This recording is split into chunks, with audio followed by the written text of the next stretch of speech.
Continuing with reviews of TMNT 2003, let's talk about Notes from the Underground, parts 1 through 3. Episodes which I enjoyed, but I have mixed feelings about. I like this show, I really do. I've liked it since I was a kid, but I think I've identified a weakness in its story structure. I feel like, more often than not, inciting incidents are things that just happen. And I need to explain myself clearly. I remember when I was a kid, and I was watching the original Transformers show, not specifically G1, but the G2 re-edit. I didn't watch actual G1 until later. But I remember watching that, and then revisiting it later, and watching stuff like G.I. Joe was another one. And things in those shows just happen.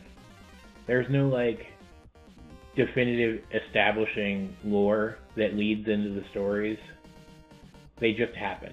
And an absolutely great show that does that same kind of thing. The old X-Men cartoon, the one that X-Men 97 is continuing off of, and X-Men 97 does this sometimes too. Things just happen. The plots don't feel like they emerge from anything already existing in the world. They feel like they just pop into existence. And the specific reasons for the characters reacting to those plot threads in the specific ways they do kind of feel like it's just because that's what the script says they do. And this show does that a little bit. For example, the episode starts, Mikey's watching an old B-movie about mad scientists and stuff, while Donnie is working on some crystals that they found. And that's fine. That's normal start of the episodic show, inciting incident stuff. But then, Mikey starts bugging Donnie. He touches the crystals together and they make this big noise. Something which Donnie did not expect them to do, because apparently, despite researching the crystals, he had never actually touched one to the other one, even when he was just setting them aside or something. And then they detect movement in some tunnel systems near their lair, so they go to investigate, but they take the crystals with them. And unless I seriously missed something, there's never any explanation why they do that. It's not clear if they, because we get a little cutaway to creatures reacting to the sounds the crystals made.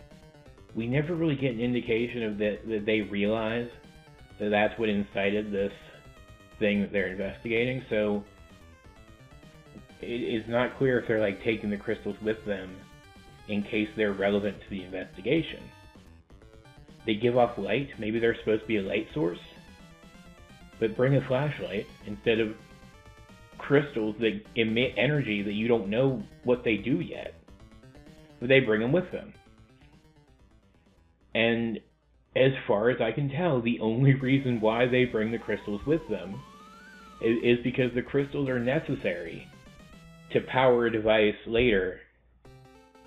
And because if they have the crystals with them, the antagonists of these episodes, or at least the early antagonists, will kind of have a misunderstanding with them. And it's not bad. It's not bad at all.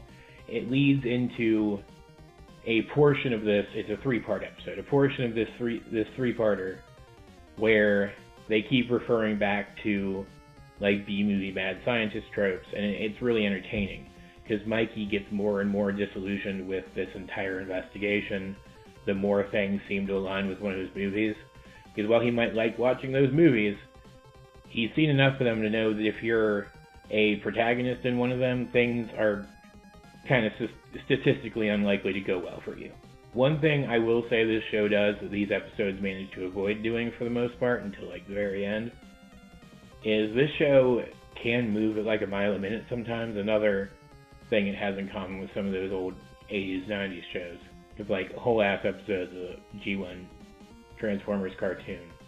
You could break them down and make an entire half-season arc of a more modern cartoon, you know? But because this is a 3-episode little mini arc, They have some chance to slow down here, let the show get atmospheric while things are still happening, you know? Scenes of them traveling through these tunnels and discovering holes that have been put in the walls by some kind of acid, and footsteps burned into the ceiling. That's all cool. It's cool. It's atmospheric. It's got like a creepy vibe to it. And then when we eventually see the creatures that are doing this, the lighting on them is done really well. Their designs are fairly cool. And from what I can tell, these characters originated in this show, which is pretty neat. I did do a ton of research because I didn't want to spoil myself on anything, but it doesn't look like they were used for much else. It's kind of a bummer. But I like that they were introduced here. I think they worked pretty well for the story that was being told, and were interesting. We find out that they are humans mutated into the creatures they became by experiments by the foot. That they were meant to dig into the earth and search for something. And I'll talk about that in a minute, but I had a question about that, and I may just need to rewatch the episodes again. I haven't prior to recording this review to get my answer, but I have a question about that. But they fight the turtles a little bit. Turtles do not do well, mostly just because these creatures are in their element, right? They've got like field power bonus, and also Mikey won't help because he's absolutely terrified. Yeah, what are you guys gonna do? Maybe talk to them. Come on. This feels like filler now. I'm not liking it so much. Yeah, that should have happened back in the other room. They fight for a while, but then they realize there's been a misunderstanding. The turtles aren't here to recapture them. But things aren't just good from then on, because these are the only 3 of these mutants who still have their, like, intelligence. There are others, and their minds have all been lost to these mutations over time. And the 3 that the turtles have been dealing with protect themselves from the others by using a device in the lab to project a force field. A device that the turtles had to destroy earlier to save themselves from being crushed by that same force field. So there's a little bit of a race against the clock to try to restore it, but the crystal powering it doesn't work. And the crystals that the turtles brought aren't enough, so they have to go into the depths of this cave system to get a crystal big enough to power the machine, but the mutants insist that if they go down there, they have to be careful because they could just be whisked away. Others have gone down there and disappeared, so they go, and again, we get some slower atmospheric scenes of them traveling, and the environments are just really cool. They weren't really anything that I expected at any point. And it gives the one mutant character who actually, had dialogue a chance to really emote a lot and let us really get to know and feel for this creature. Because they're terrified of this place, despite being powerful enough to be a serious physical threat to the Ninja Turtles. They're scared of this place. And then on top of it, the symbology and the architecture down here looks like the Turtles' lair. It's really cool. It's all mysterious, and it makes you want to see the whole freaking place, But the other mutants follow them down there. They end up running deeper into the weird tunnels than the friendly mutants warned them to. And yeah, they, one by one, all except for a couple of them, get whisked away. And eventually they all end up in the same place. In a hidden underground city where the entire population has died out save for one man, who is the one who's been whisking them all away to put the mutants in stasis in these pods that will cure them of their mutation. And he seems friendly. He's let the turtles kind of run free around the complex. And he tells the story of this city being the remnant of a civilization that came before humans and eventually just died out. Like, it's a little more complicated than that, but that's the gist of it. Hey guys! I found some transportation. This is starting to look more and more like Disney's Atlantis. I'm not the only one getting that vibe, right? And the crystals are how they power everything. They've got like a big one hanging over the city, powering the city. And sure enough, the mutants do emerge human. In fact, the blue one that they've been primarily dealing with turns out to be a woman, which was supposed to be a shock, I guess. I don't know. All the mutants seemed like they were kind of like biologically agender, so I don't know why it really matters that one turned into a girl and the rest turned into guys. I don't think there was another girl one. But it was supposed to be like this big twist. It was kind of silly. But then the nice survivor guy gets all crazy and wants them to stay and help him repopulate the city, which is just ludicrous with the small size that they have. So they trap him in one of those pods and they try to take the mutants with them back to the surface to kind of reclaim their lives, but out of the light of that giant crystal, they revert back into their mutant selves. So they're going to stay here and, I guess, try to figure out how to not do that the next time they leave. And that's when the episode just kind of shot off at what I feel like was a really unreasonable pace. It was just like, oh, we'll be mutants again if we leave. We're going to stay in this place that we originally didn't want to stay in. We'll figure this out ourselves. Bye. Like, I think even just like a fade to a different scene where we see the turtles have been working with them, and it's like 2 weeks later or something, and they haven't figured anything out. So they're like, please go. We'll keep working. You can check it on us, you know. Something to show that the turtles were going to remain interested in helping them over a longer period of time, rather than just feeling like they just